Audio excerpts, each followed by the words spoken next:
striktong patnubay at gabay ng magulang dahil sa mga sensitibong tema at eksena na hindi angkop sa mga bata.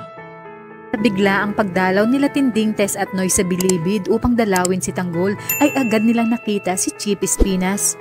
Laking gulat nga ni Espinas nang makita si Tinding, lalo na nang malaman ni Espinas na ito pala ang lola ni Tanggol. Napahingi nga ng tawad si Espinas kila Tinding at Tess dahil pamangkin niya daw pala umano si Tanggol.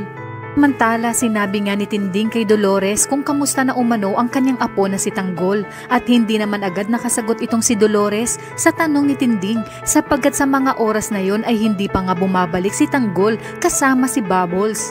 Namaya pa ay nag-alibay na lang si Dolores na nakabartuli na umano ang grupo ni Tanggol sapagkat nasangkot ito sa isang riot sa loob ng selda. Kaya naman ipinasok nila umano sa Bartolina ang mga ito kasama ang kanyang mga kaibigan.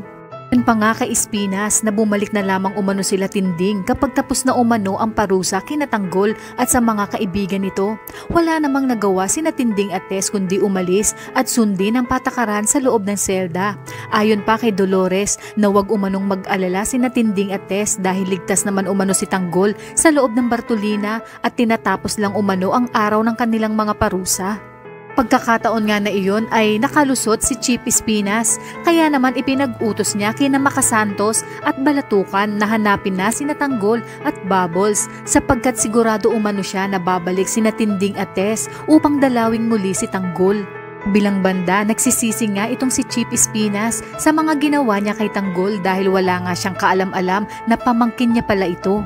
Lingang nakabalik si Tanggol sa bilibid kasama si Bubbles, agad siyang kinausap ni Chief Espinas at sinabi niya dito na pamangkin niya ito. Sapagkat kapatid niya umano ang nanay Tess nito, laking gulat nga ni Tanggol nang marinig ang mga sinabi ni Espinas. Ayon nga kay Espinas na hindi niya alam na pamangkin niya pala ito kung hindi pa umano dumalaw ang kanyang nanay Tess at lola Tinding ay hindi niya malalaman na pamangkin niya pala si Tanggol.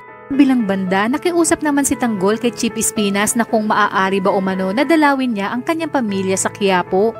Sinabi nga ni Espinas na wag na muna sa ngayon dahil mainit pa umano sila kila Rigor sapagkat pinagdududahan umano sila ni Rigor. Ayon nga kay Espinas na hintayin na lang ni Tanggol na bumalik sina Tinding at Tess upang dalawin siya ng mga ito.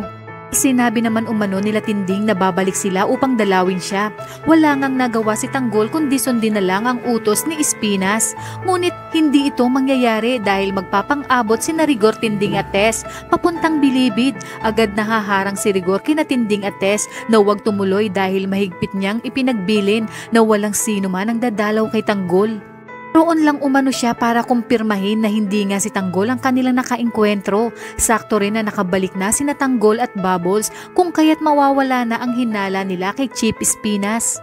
Kaya kung bago ka pa lang sa aking channel ay mag-subscribe ka na at i-click mo na rin ang bell icon para updated ka sa pinakahuling kaganapan sa paborito mong teleserye, ang FPJ's Batang Quiapo. Hanggang sa muli, salamat!